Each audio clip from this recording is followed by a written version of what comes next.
মতিউর রহমান লিখেছেন, আমি একজন পল্লী চিকিৎসক। আমার কাছে অনেক গর্ভবতী মহিলারা আসেন ৪৫ দিন প্লাস। তারা বাচ্চা নষ্ট করতে চায়। ডাক্তার হিসেবে রোগীর প্রয়োজন কিংবা সমস্যার সমাধান করলে কি আমার গুনাহ হবে?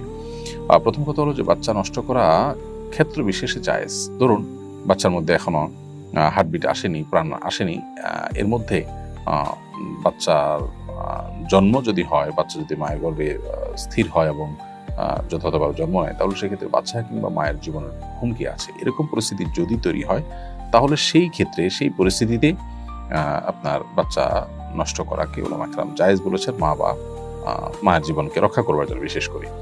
আর যদি এই টাইমটা পার হয়ে থাকে, হার্টবিট চলে আসে, প্রাণ সঞ্চালিত হয়ে যায় শিশুর মধ্যে, তাহলে সেক্ষেত্রে এটাকে উলামা কেরাম নাজায়েজ বলেন। তো খোলাসা কথা হলো, যদি গর্ভবতী মহিলাদের গর্ভপাতের যে ইস্যুটা, এটা যদি জায়েজের মধ্যে পড়ে তাহলে আপনি করতে পারেন, আর যদি না জায়েজের মধ্যে পড়ে তাহলে সেটা আপনার জন্য করা জায়েজ হবে না।